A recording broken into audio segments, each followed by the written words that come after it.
Kain muna ako ng ready na siya, diba? Naka-makeup na. Kaso, umaano yung buhok ko eh.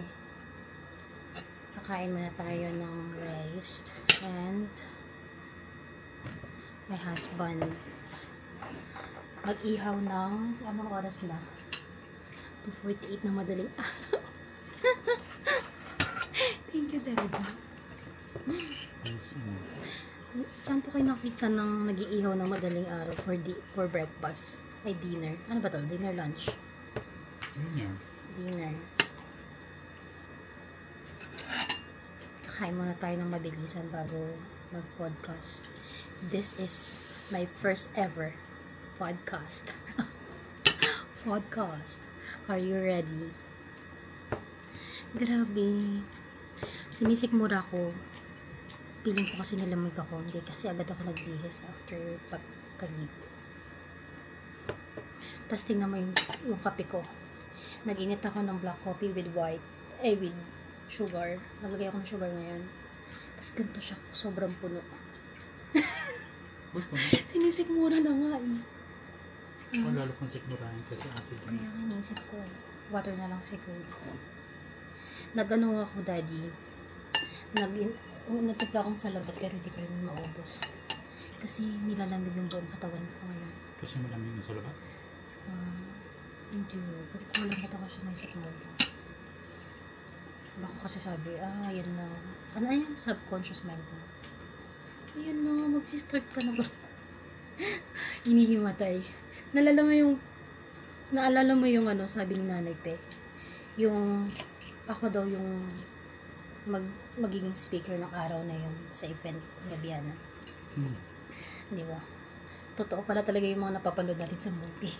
Yung hinihimatay bigla. O kaya parang nagpa-block out. Saka ba? Saka ba? Pero hindi ko alam. Kahapon pa kasi masakit talaga yung sikmura ko. Tapos ngayon. Mausok na po. Ayan. Ang sarap ng pagkakaihaw mo. Thank you, Daddy. Mas masarap ka na cheese. Palitan lang tayo. Ayan.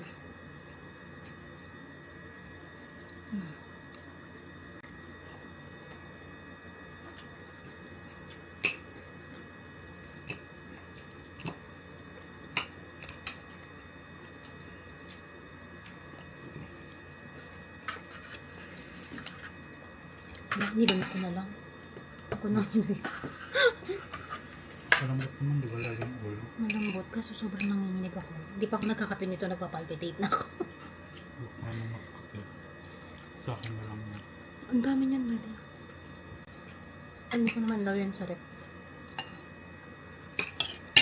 Ang pinaka-favorite part ko, Daddy, sa squid is yung ulo niya. Di ba? Ang sarap. Tsaka yung buntot. Pinaka nakakatakot sa squid ng ulo. Takot na takot ako sa kanya. Dahil? Nakatingin siya sa akin.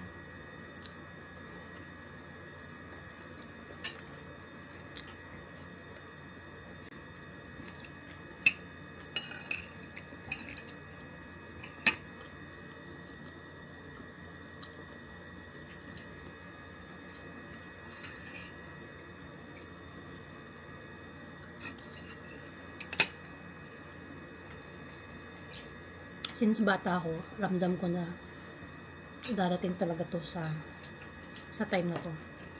Alam kong darating talaga tong time na to na Madaling araw? madaling araw. Kailangan madaling araw mag-record ng podcast. I have to tell my narratives, my own narratives, or my own side of the story. You know, not to defend myself, not to get people to side on me, but to lead.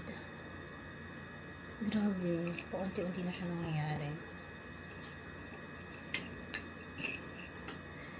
Ayun lang, kinakabahan ako. Kakain muna ako ng mabilis, tapos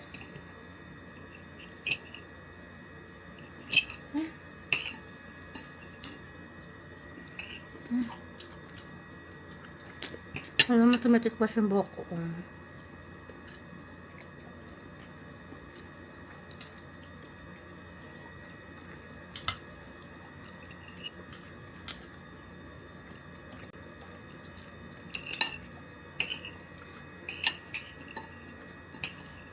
Sana maging okay ako after nito. And sana ma-discuss ko lang yung mga bagay na dapat ma-discuss. Ano, di ba daddy, before I start, nung nalala mo yung bumabiyahe tayo, before tayo bumili ng donut, pauwi, galing tayong Alabang. Girl nga. Before tayo bumili ng donut, I remember the hashtag. I told you already the hashtag, di ba? Ano mas ba? No name, just lesson. So, habang sinasabi ko yung hashtag, gumugulang yung kanin dito sa labi ko, sa ngipin ko. No name, just hashtags. Ay, mali. No name, just lessons. Hindi na tayo pabata. Lessons lang.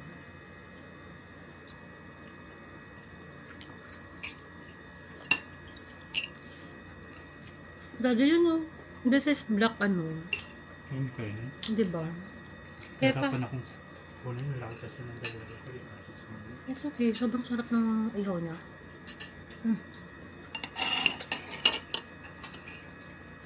Yung kanin ko, bagel. Kunti lang ano. Diba sobrang onte, parang 5 kutsara lang. Hindi ko na kaya. Nanghinginig kasi talaga ako siguro. Kinakabahan ako. Maybe, soon. I will get to Just to it. yeah, used to it. Alam mo ba, iniisip ko anong klase audience yung ita-target. Di ba, sinabi ko na yun sa dati. I wanted English lang para universal yung ma-reach. Pero nare-realize ko na nung pinarealize mo sa akin na ang dapat ang audience na maabot ko is yung mga walang privilege or yung mga mas higit na nangangailangan. It makes me realize na tama yung husband ko kasi hindi naman lahat magagaling mag-English. Kahit naman din siguro ako, ba? Kaya abutin natin yung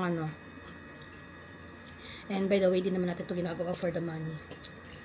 Just only purpose. And so, Hindi for the money. huh? Not for the money. Hindi ba sabi natin, not for the money? Hindi for the money. I thought we agreed already. Cancel mo na yan. Wala, seryoso? I'm so blessed with my husband because he really support me in any ways. Diba? In any way he could do. Just to live my purpose. And hindi na para kumita ng pera. Kasi kumikita naman daw yung wife niya ng pera. Hindi mo, ay kilig. Huwag nang kilig. Wait lang. Ang haba. Uy, bye. I'm gonna prepare na. After, daddy, titira ko yung onti. Di ko na kaya, ha? Catch it.